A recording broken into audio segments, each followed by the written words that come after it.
something which is asked a lot by those people that want to learn about Islam in the beginning. Shaykh Usaymi hafidhahullah, he had a lecture titled Humumu Talib al-Ilm, the worries of a student of knowledge. And he mentioned a number of things which students of knowledge always ask about, which they are worried about.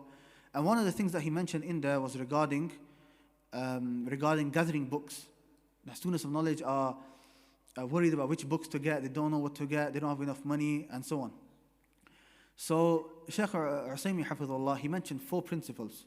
He mentioned 4 principles regarding which books to get. And these 4 principles, he said, firstly, that you buy those books which you are studying with a teacher. Those books which you need. So if you have a lesson going through a certain book, Kitab al-Tawheed or a Seerah book or whatever it is you're studying with your teacher, buy that book because you're studying it, because you need it. You can go through with your teacher, you can annotate on it, you can highlight, you can, and so on.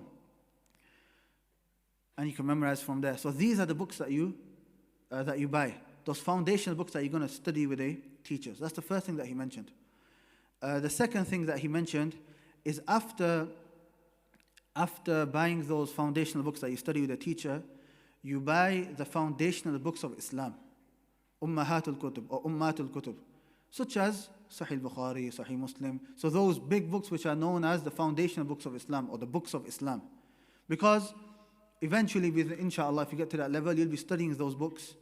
And also they are references that you always need to go back to. So these are the books that a person should always have. The third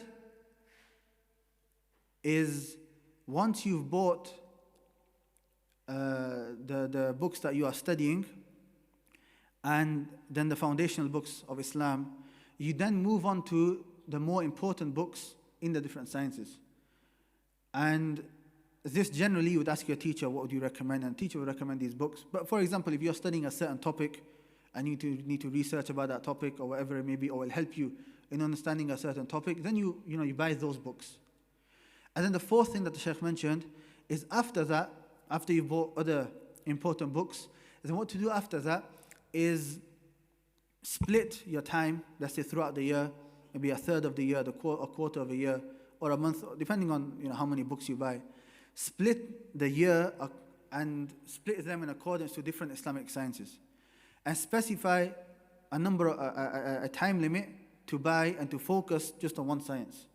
So once you get to the the 4th level, let's say just focus on Aqidah, for example, and buy all of those books which you need in the science of Aqidah and complete that.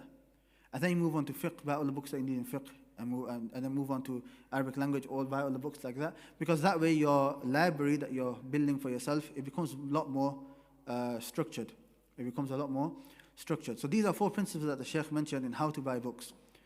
And so firstly, those books that you study with a teacher, then the foundation books of Islam, then more important books after that, and then finally he says that split your time into these different sciences.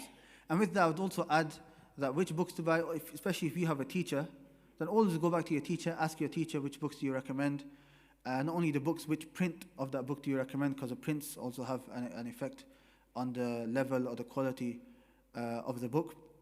And with that, bi'idhnillah, that's how a student of knowledge can build a library, bi'idhnillah.